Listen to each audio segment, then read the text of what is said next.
एक ही है।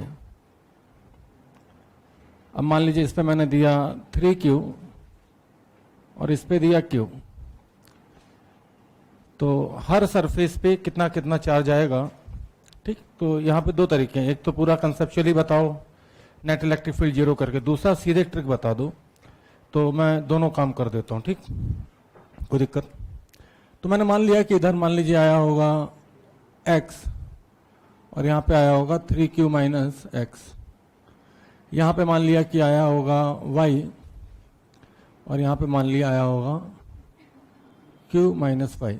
ठीक, मुझे सिर्फ इतना पता है कि मेटल के अंदर नेट इलेक्ट्रिक फील्ड हमेशा जीरो होता है, किसी भी हालत में मेटल के अंदर नेट इलेक्ट्रिक फील्ड नहीं आ सकता। तो पहली सरफेस, इसको मैं नाम दे देता हूँ, इसको पहली, इसको दूसरी, इसको तीसरी सरफेस, इसको चौथी। तो पहली की वजह से तो इलेक्ट्रिक फील्ड इधर आएगा क्योंकि इसके राइट में है E1, और बाकी मैंने कहा था कि इस पूरे चार्ज ऐड किए जा सकते हैं, तो इन सब की वजह से 2, 3, 4 की वजह से E2 इधर आएगा। किस किस की वजह से? 2 प्लस 3 प्लस 4 की वजह से इधर आएगा। इसका मतलब अगर मुझे अंदर कहीं पे नेट इलेक्ट्रिक फील्ड जीरो करना है तो मैं लिख सकता हूं कि भैया जो E1 है उसका magnitude E2 plus E3 plus E4 के बराबर होना चाहिए। कोई दिक्कत तो नहीं? ठीक, क्योंकि पॉजिटिव चार्ज से फील्ड की डायरेक्शन होती है away from the charge. E1 की वैल्यू लिखूं तो x अपॉन 2 एप्सिलॉन नॉट, जबकि E2 E3 की लिखूं तो या तो एक एक करके लिखो या चार्ज के ऊपर ऐड कर देते हैं। तो 3Q minus x plus Q minus y plus y, बात एक ही है, divided by 2 epsilon naught, 2a epsilon naught. ये तो कट ही जाएगा वैसे भी, तो इसका मतलब x बराबर मैं लिख सकता हूँ 3Q minus x plus Q, y से वाई कट गया, मतलब कि x की वैल्यू आ जाएगी 2x बराबर 4Q, मतलब x की वैल्यू आ जाएगी 2Q। अब बारी आई, इधर 2Q आ गया चार्ज, तो इधर कितना आएगा? तो Q आएगा। ठीक, कोई दिक्कत? x की वैल्यू 2Q आ गई तो बाकी 3Q माइनस एक्स करेंगे तो Q आ जाएगा। ठीक, अब इसी तरीके से मैं इस पॉइंट पे, B पॉइंट पे, इसको नाम मैं A दे देता हूँ, इसको नाम देता हूँ B पॉइंट पे भी नेट इलेक्ट्रिक फील्ड जीरो कर रहा हूँ। ठीक, ध्यान देना भाई, मैंने कहा था लेफ्ट के सारे चार्ज एक साथ जोड़ सकते हैं, तो इनकी वजह से तो इधर आएगा इलेक्ट्रिक फील्ड, और जो y है उसकी वजह से इधर आएगा। ठीक, कोई दिक्कत तो नहीं? कहने मतलब y का मतलब फोर्थ सरफेस की वजह से तो इधर आएगा E4, सॉरी, बाकी 1, 2 और 3 की वजह से इलेक्ट्रिक फील्ड इधर आएगा। और अगर B पे नेट इलेक्ट्रिक फील्ड जीरो होना है तो ये बात पक्की है कि जो E4 है वो E1 plus E2 plus E3 के बराबर होना चाहिए। कोई दिक्कत? फोर्थ की वजह से मैं लिखूंगा y की वजह से, तो y अपॉन 2 एप्सिलॉन नॉट बराबर, ये टोटल मिला के x और ये मिला के 3Q हो जाएगा, 3Q और इधर हो जाएगा Q माइनस वाई, तो 3Q plus Q minus y upon 2 epsilon naught. तो y की वैल्यू आ जाएगी 4Q माइनस वाई, तो 2y आ जाएगा यहाँ पे 4Q, तो y की वैल्यू आ जाएगी 2Q। ठीक, अब अगर मैं चार्ज दोबारा से देखूं तो अब मुझे दिख रहा है x की वैल्यू कितनी आई है? Q, तो इस पे तो Q आई है, सॉरी 2Q, और इस पे भी कितना आया?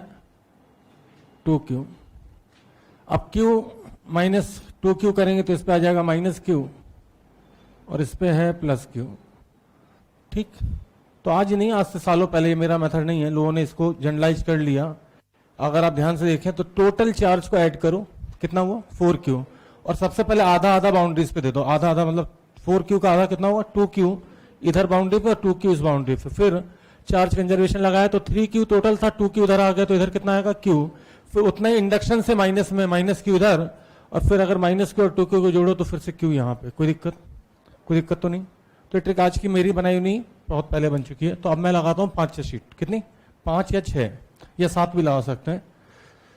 तो नॉर्मली बुक में 2 या 3 प्लेट मिलेंगी आपको, इससे ज़्यादा नहीं मिलेंगी, लेकिन चूंकि ट्रिक्स पास में तो इसलिए कोई बहुत बड़ा काम नहीं है, तो प्लीज़ ध्यान दीजिएगा। 1, 2,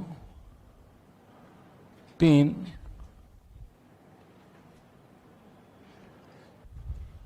4 5 6 7 4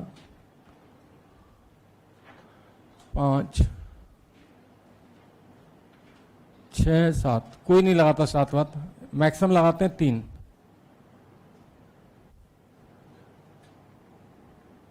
क्योंकि 7 में अगर इलेक्ट्रिक फील्ड 0 करते तो पता नहीं कितना लंबा हो जाता है सवाल, ठीक।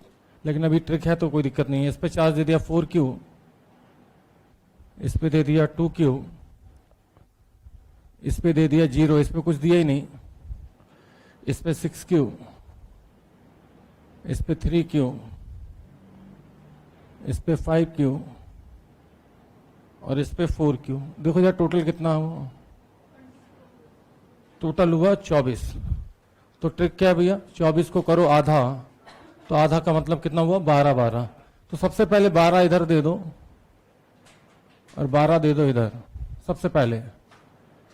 अब चार्ज कंजर्वेशन लगाओ भाई, 12 इधर आ गया, 4 दिया था तो इधर कितना आया होगा -8 और इंडक्शन से इस पे +8, टोटल है होना है 2Q, तो इस पे डेफिनेटली है -6Q, तो इस पे +6Q, टोटल 0, तो इस पे -6Q, तो इस पे 6Q, तो टोटल 6Q, तो इस पे 0, तो इस पे भी इंडक्शन से 0, तो इस पे 3Q, इस पे -3Q, लेकिन टोटल है 5, तो 8Q, और इस पे जरा एक बार चेक कर लें क्या इन दोनों का सम क्रॉस वेरीफाई, अगर गलत किया होता तो डेफिनेटली आखिरी में सम गलत हो जाता, ठीक, नोट कर लीजिए।